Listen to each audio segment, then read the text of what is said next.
Luigi's Mansion hasn't been out for long, and if you see my live stream on Instagram, you'd know I'd really enjoy the game with all of its spooky Nintendo charm, but I do find one glaring issue with it.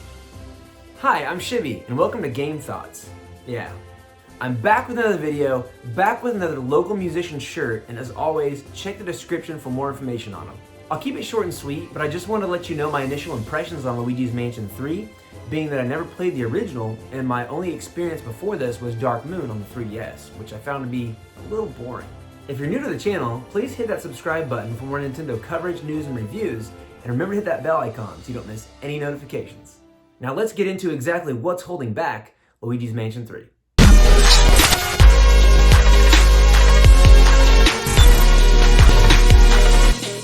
Let me start by saying this game gets so much right. I didn't even think about the controls until now, which is a good thing.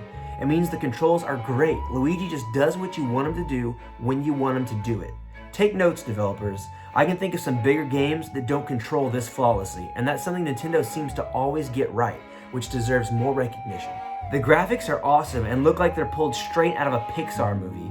It's a fixed camera, but the implementation of mirrors in this game supplements this in very cool ways. You have to pay attention to mirrors because you can see things that's not in view of the camera. All of the Nintendo charm is here, down to the satisfying sound effects. Playing this game was cool, until EGAD's annoying face showed up, breaking the immersion and the atmosphere. It's a game meant to be enjoyed and explored.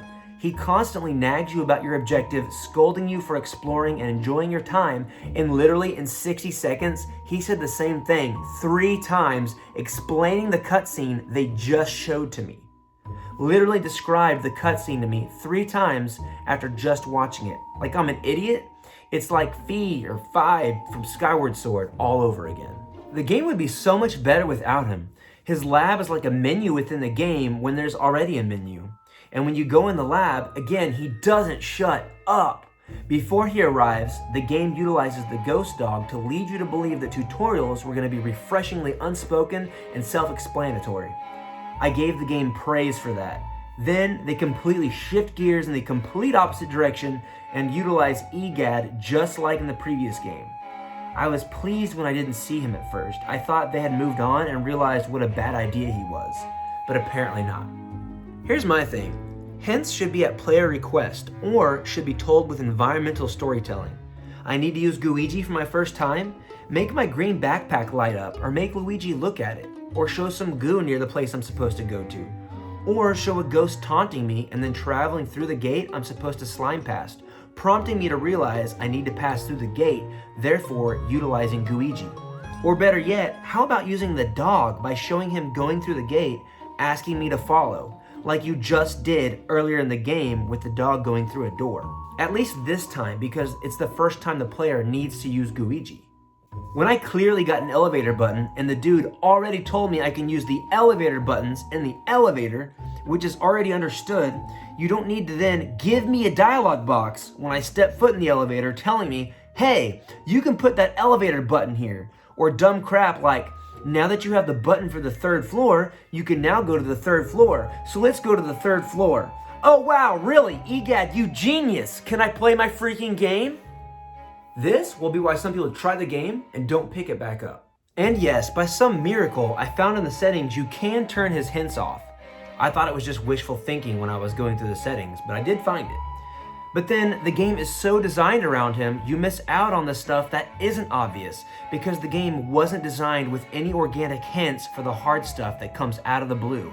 Like you and Luigi needing to simultaneously use your vacuums on 2 decorations on a store to open the gate to get in.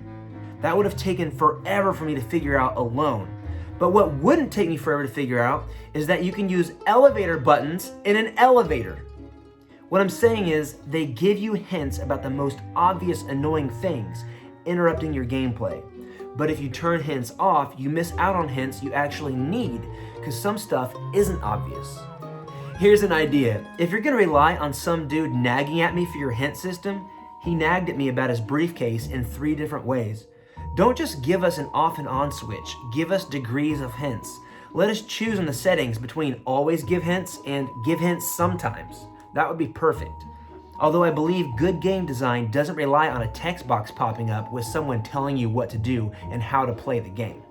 It's like telling a bad joke. If you have to explain it, maybe it's time to rework your material, yeah?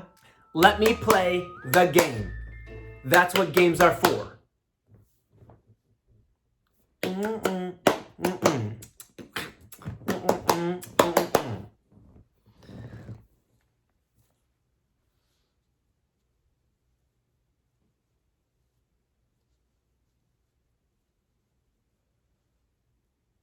Ha!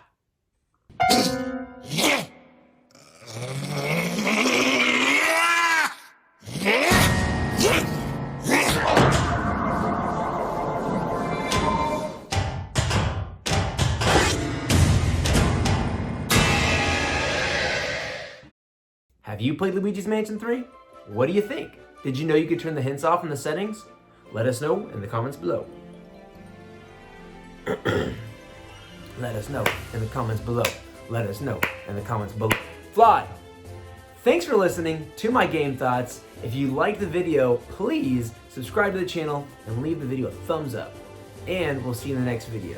Talk to you later. That's so weird.